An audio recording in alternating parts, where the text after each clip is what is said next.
Assalamualaikum warahmatullahi wabarakatuh. Sahabat Islam aktual di mana saja berada, banyak fenomena menarik yang akhir-akhir ini kita hadapi dan kita saksikan. Aneh-aneh saja ya. Misalnya hari-hari ini sedang berlangsung perdebatan publik, utamanya di media sosial tentang klepon. Kalau Anda pecinta klepon, menggemari makanan ini, maka perlu diucapkan selamat karena klepon sedang naik kelas. Ya, klepon tiba-tiba naik kelas. Jajanan pasar yang murah dan bersahaja namun enak ini tiba-tiba jadi bintang di berbagai platform media sosial. Klepon dibintangkan bukan oleh sembarang kalangan, tapi oleh kalangan aktivis. Bukan sembarang aktivis pula, tetapi aktivis muslim. Muasalnya adalah sebuah poster yang beredar luas dan diduga merupakan iklan sebuah toko makanan syar'i. Bunyinya kue klepon tidak islami. Lalu di bawahnya tertulis ajakan yang lebih eksplisit lagi. Yuk tinggalkan jajanan yang tidak islami dengan cara membeli jajanan islami. Aneka kurma yang tersedia di toko syariah kami.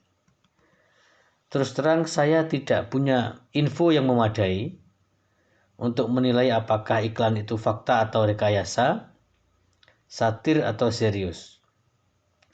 Sebagian besar orang meyakini ini adalah satir atau bahkan rekayasa. Karena itu beberapa komentar yang beredar di media sosial mengatakan ini seperti sebuah konspirasi untuk memojokkan satu kalangan. Seandainya satir, maka saya merasa itu satir yang tidak pada tempatnya. Bagaimana mungkin label Islami dibuat candaan, dan seandainya itu adalah fakta, dan karena fakta maka harus dianggap sebagai hal serius, saya juga merasa ini tidak pantas. Tapi okelah, biarkan perdebatan yang terjadi di kalangan masyarakat tentang ini hoax apa bukan, ini fakta atau rekayasa, ini satir atau serius. Saya justru ingin secara khusus melihat atau memberikan tafsir. Saya menyebutnya sebagai tafsir absurd terhadap klepon. Karena ini saya kira menarik ya. Oke. Maka dalam tafsir ini tentu yang dimaksudkan tafsir bukan dalam arti sangat serius tetapi pemahaman. Begini, beberapa fakta tentang klepon yang ingin saya bagi menurut pandangan saya adalah pertama, saya curiga jangan-jangan klepon ini berasal dari bahasa Arab kolbun yang artinya hati.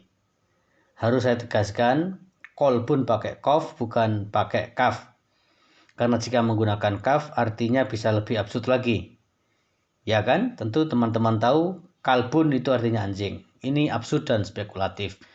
Tapi saya kira ada hal-hal lain serupa itu yang juga absurd dan tak kalah spekulatifnya.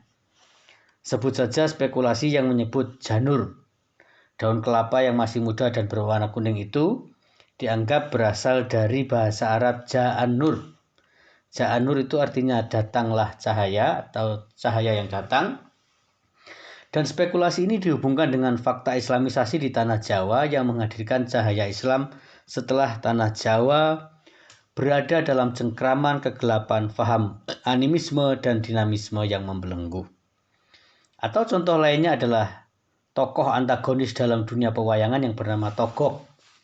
Secara spekulatif ini dihubungkan dengan kata kerja atau dalam bahasa Arab disebut dengan fi'il togho yang artinya melampaui batas, seperti dalam surat An-Nazi'at ayat 17, idhab ila fir'auna innahu togho.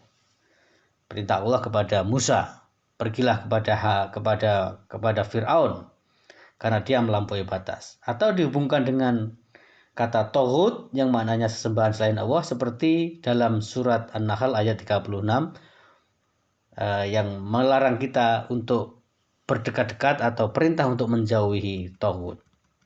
Nah, jika sahabat Islam aktual percaya pada spekulasi absurd ini, maka sebenarnya klepon itu jajanan ideologis. Karena nama itu membawa sebuah misi tentang nilai-nilai tertentu.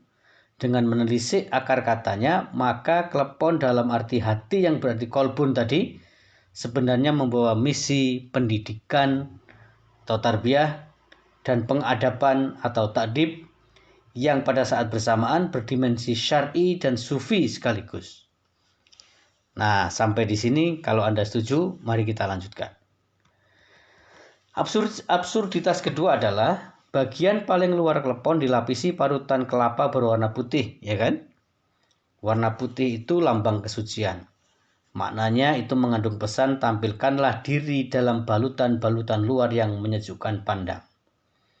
Warna putih parutan kelapa itu juga bermakna tampilkan lakumu, tutur katamu dalam balutan-balutan kesantunan. Lalu kenapa laku dan tutur kata? Karena itulah dimensi terluar dari diri manusia yang dengan mudah dilihat. Orang lain mula-mula mengenal kita dari tutur kata dan laku. Lalu kenapa parutannya kecil-kecil?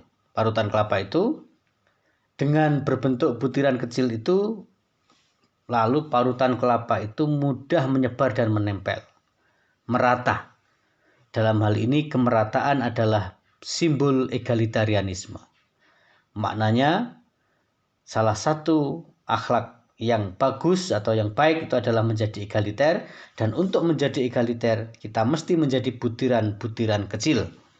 Menjadi butiran kecil itu artinya ikut merasakan apa yang dirasakan bagian paling kecil dari masyarakat. Nah, absurditas ketiga, parutan kelapa itu menempel pada bulatan warna hijau. Bulatan itu paling kelihatan dan dominan, sehingga tanpanya mungkin sulit disebut klepon. Saya menganalogikan bulatan klepon berwarna hijau itu sebagai institusi dan pemimpin. Butiran kelapa kecil-kecil adalah rakyat atau bawahan. Parutan kelapa itu menempel, maka itu bermakna bahwa seorang pemimpin harus menjadi tempat bersandar bagi rakyatnya. Maka makna spekulatifnya sekali lagi, menjadi pemimpin itu jangan kalah dengan klepon yang mampu menjadi tempat bersandar bagi ribuan butir parutan kelapa karena fleksibilitas dan kelembutannya. Maka jika sebagai pemimpin tak bisa jadi tempat bersandar dan tak memiliki daya fleksibilitas dalam menghadapi konteks situasi, itu ibarat klepon tanpa urapan. Apakah masih bisa disebut klepon kalau tidak ada urapan? Masih, tapi kurang lengkap. Absurditas terakhir atau keempat adalah bagian dalam klepon, yaitu gula merah. Nah, di balik dua bagian itu adalah gula merah yang tak terlihat. Namun begitu diceplus, rasa manis terasa dan menjadikan seluruh bagian klepon terasa nikmat. Warna gulanya merah kecoklatan, itu menjadi ibarat bagi hati. Karena hati adalah segumpal darah, warnanya coklat. Seperti gula yang menjadi intisari bagi rasa klepon, demikian pula hati. Hati adalah inti, karena intinya adalah gula, maka klepon menjadi manis. Bagaimana jika bagian itu diganti dengan garam? Maka semua rasa klepon akan berubah menjadi asin. Kira-kira seperti itulah ibarat hati. Tak terlihat, tersembunyi, namun menjadi penentu rasa bagi seluruh bagian tubuh manusia. Ingat sebuah hadis yang mengatakan, ala inna fil jasadi mudghotun. Ingatlah, di dalam tubuh terdapat segumpal darah. Jika baik segumpal darah itu, maka baiklah seluruh tubuh. Dan apabila buruk darah itu, maka buruklah seluruh tubuh. Ingatlah, segumpal darah itu adalah hati. Sampai di sini, saya ingin berhenti menebar absurditas. Inilah tafsir klepon absurd yang saya pahami. Jika Anda tidak setuju, silahkan membuat tafsir klepon dengan versi yang berbeda. Namun kita patut pula berterima kasih kepada pencetus iklan absurd ini. Karena berkat adanya iklan itulah, lalu tafsir ini lahir. Lebih penting lagi, iklan larangan membeli klepon itu jangan-jangan akan menjadikan klepon makin laris setelah ini. Nah, dalam hal ini saya ingin mengucapkan selamat kepada klepon. Selamat naik kelas klepon. Demikian, terima kasih. Wassalamualaikum warahmatullahi wabarakatuh.